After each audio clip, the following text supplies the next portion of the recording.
খরায় পড়ছে চা বাগান। অনাবৃষ্টিতে চা বাগানের গাঢ় সবুজের গালিচা ধূসর বর্ণ ধারণ করেছে। পাতায় পাতায় দেখা দিয়েছে বিভিন্ন রোগ। ভরা বর্ষায় দেখা নেই বৃষ্টির। গেল বছর তুলনায় চলতি বছরের প্রথম 6 মাসে বৃষ্টিপাত কম হয়েছে।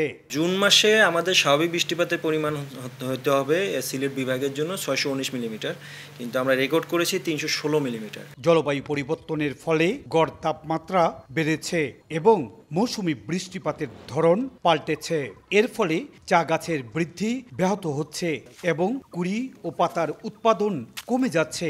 উষ্ণ ও আর্দ্র পরিবেশ বিভিন্ন ছত্রাকজনিত রোগ এবং পোকামাকড়ের উপযোগী হয়ে উঠছে চা পাতা। চা বোর্ডের তথ্য মতে কিছু এলাকার উৎপাদন 15 থেকে 20% পর্যন্ত কমে গেছে। ভরা মৌসুমে এই লাক্ষাতুরা চা বাগানের পাতাগুলো ধূসর হয়ে গিয়েছে। জলবায়ু পরিবর্তনের সাথে চা বাগানগুলোকে টিকে থাকতে হলে সম্পূর্ণ প্রকৃতির উপর নির্ভরতা কমাতে হবে, এমনটাই বলছেন বিশেষজ্ঞরা। নিজস্ব টেকনোলজি ডেভেলপের মাধ্যমে এই সেচ ব্যবস্থাটাকে বাড়াইতে হবে। এই জন্য টি বোর্ড এবং টি রিসার্চ ইনস্টিটিউট তাদেরকে আগে এগিয়ে আসতে হবে।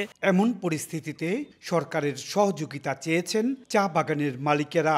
উৎপাদন যদি বৃদ্ধি করতে হয়, ইরিগেশন সেটের ব্যবস্থা করে দিতে হবে সরকারের তরফ থেকে, যেটা আমাদের আর্থিক অবস্থার কারণে অনেক বাগান কিনতে পারতেছে না। চা বোর্ডের তথ্য মতে 2024 সালে দেশের 169টি চা বাগানের উৎপাদন লক্ষ্যমাত্রা ছিল 1,80,00,000 কেজি। তার বিপরীতে চা উৎপাদন হয়েছে 9,30,00,000 কেজি। চলতি মৌসুমে উৎপাদনের লক্ষ্যমাত্রা নির্ধারণ করা হয়েছে 10,30,00,000 কেজি। এপ্রিল পর্যন্ত চা পাতা উৎপাদন হয়েছে 3,95,00,000 কেজি। ইকরামুল কবির, সময় সংবাদ, সিলেট।